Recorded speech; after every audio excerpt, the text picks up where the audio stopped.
Hello friends, ఈరోజు నేను చేయబోయే రెసిపీ వచ్చి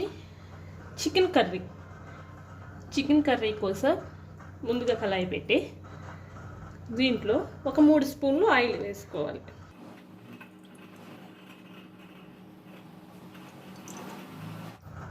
మూడు స్పూన్లు ఆయిల్ వేసినాక బిర్యానీ ఆకు వేసుకోవాలి.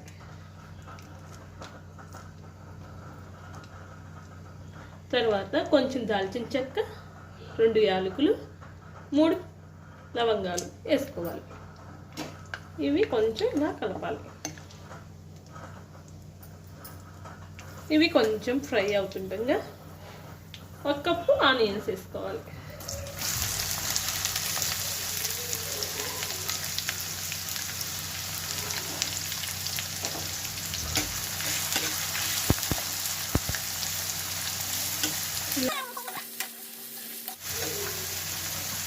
ఇలా సన్నగా కట్ చేసుకొని పచ్చిమిర్చి వేసుకోవాలి.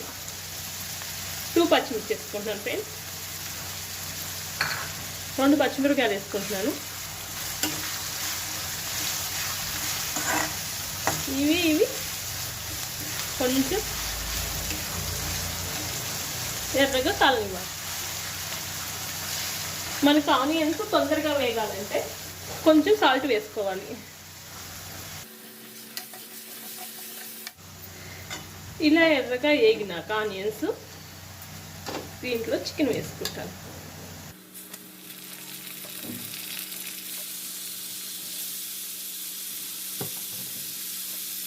చికెన్ వేసుకున్న తర్వాత ఇలా మొత్తం కలపాలి.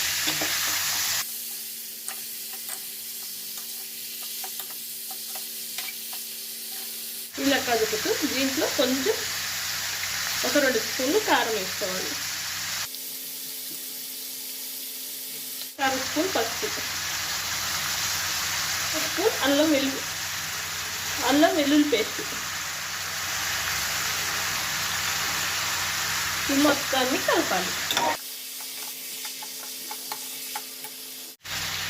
ఇలా కదుపుతూ కలిపినాక వాటర్ ఇప్పుడేమీ వేయకుండా కొంచెం సిమ్లో పెట్టుకొని కొంచెం సేపు మగ్గనివ్వాలి. చికెన్ వాటర్ ఏమి వేయొద్దు. ఇలా కొంచెం సేపు మగ్గినాక కొంచెం వాటర్ పోయాలి. చికెన్లో ఎక్కువ వాటర్ పట్టవు ఫ్రెండ్స్. ఇలా వాటర్ పోసి కొంచెం సేపు ఉడకనివ్వాలి.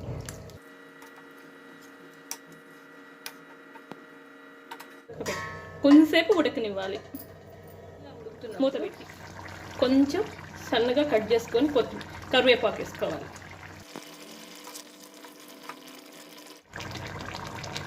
ఒక స్పూన్ గరం మసాలా వేసుకోవాలి.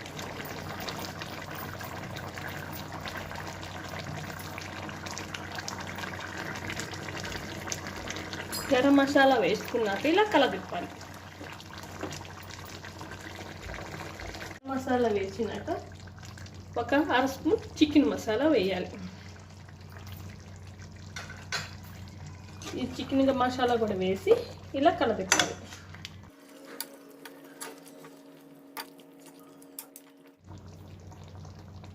కొంచెం కొత్తిమీర వేయాలి.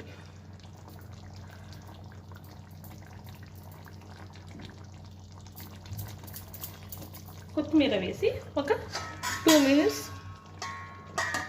ఉంచేసి ఆఫ్ చేయాలి. ఫైనల్గా ఇలా వచ్చినాక స్టవ్ ఆఫ్ చేయాలి. ఇంతే ఫ్రెండ్స్, ఎంతో టేస్టీగా ఉండే చికెన్ కర్రీ రెడీ. మా ఛానల్ కనుక మీకు నచ్చితే లైక్ చేయండి, సబ్స్క్రైబ్ చేయండి, మీ ఫ్రెండ్స్ అండ్ రిలేటివ్స్కి షేర్ చేయండి. Thank you.